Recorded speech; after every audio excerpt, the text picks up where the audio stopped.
Make people dream. Hello, I'm Malcolm Cox and welcome to Tuesday Teaching Tips, episode 219. And today we're starting a new series, a 5-part series, based on an article I read online called 5 Lesser Known Public Speaking Rules Every Young Professional Needs to Know. Well, I'd say these are good tips for anybody, young professional or not. And I will link to the original article in the show notes. Let me quote from the article. Existing literature on the art of public speaking is extensive, ranging from preparation and confidence to body language and tonality. The list of golden rules is abundant, but mechanical.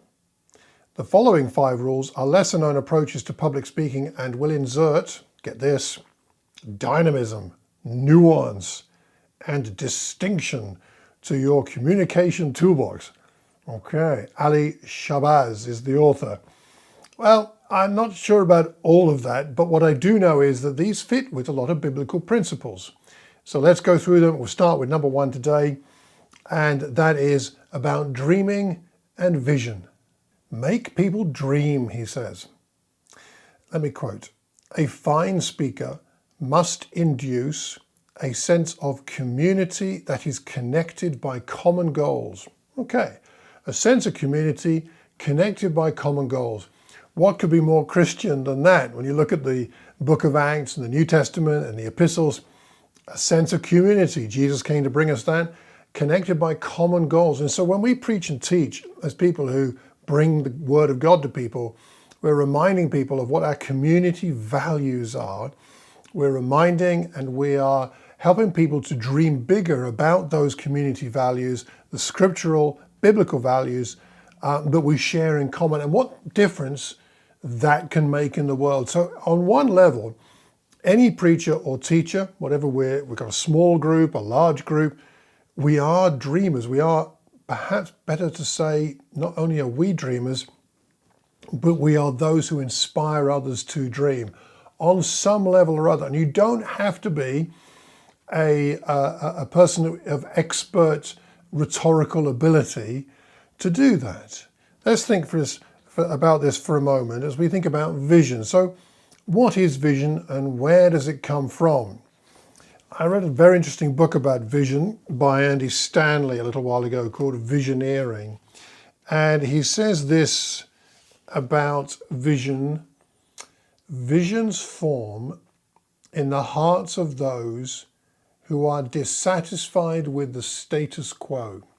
Let me give you that again. Visions form in the hearts of those who are dissatisfied with the status quo. And so what we're talking about here is the fact that all vision is rooted in the sense that things could be better. Dissatisfaction doesn't have to be that the situation is disastrous or terrible, but simply that it could be even more glorious than it is now. And it could be that we're in trouble and we need to get back to something good. But it could be, things are good, but they could be wonderful. A good example of vision, and indeed the book focuses on Nehemiah, is in Nehemiah. Let me give you a quote from Nehemiah chapter 2, verses 17 and 18, which gives us a really helpful example of what vision means. He says this, "You see the trouble we are in. Jerusalem lies in ruins, and its gates have been burned with fire. Come, let us rebuild the wall of Jerusalem, and we will no longer be in disgrace." I also told them about the gracious hand of my God on me and what the king had said to me. They replied, "Let us start rebuilding." So they began this good work. We see here 6 steps that are all part of this vision. The first part is Nehemiah is very clear about what the problem is. We're in trouble, Jerusalem's in ruins, gates burned with fire. He doesn't sugarcoat it. It is a bad situation. So he's honest. And I think that's part of creating a genuine vision, is being honest. Secondly, he gives a vision. let's rebuild the wall of Jerusalem. We will no longer be in disgrace. Something practical to do, a positive end to his vision here. Thirdly, there's a God focus here. It's not just about the vision, it's not about his idea, it is about God. I told them about the gracious hand of my God on me. God had already been with him, and so he lets them know about that. Then there's a call to action. They replied, let's start rebuilding. Well, actually, they say that, not even him. He's already inspired them to take their own call to action to themselves. And then there is action. They began the good work. You could actually use these 6 steps as a checklist for your next lesson. Outline the problem, give the vision, make sure there's a God focus. Where is the evidence of God's grace already at work? A call to action, maybe even some action that comes soon after that. So what do you think about this topic of vision, about giving vision, giving people a dream, or at least reminding them of a great dream? It seems to me that's what Jesus, in some ways, came to do.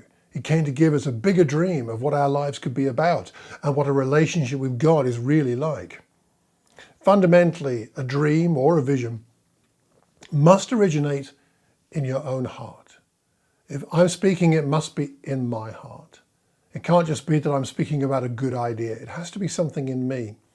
And in that sense, I'd say that all inspiring preaching or teaching comes from a place of dissatisfaction, a healthy dissatisfaction, not a frustration with people.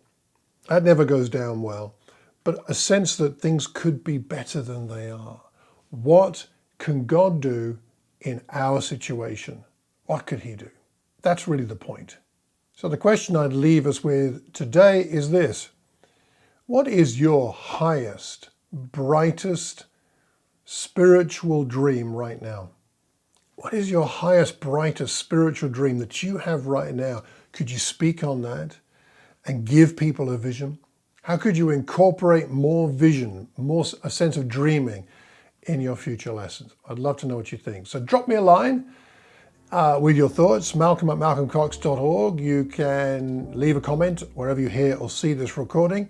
If you know anybody that might benefit, please pass it on. If you haven't already done so, subscribe. Why not?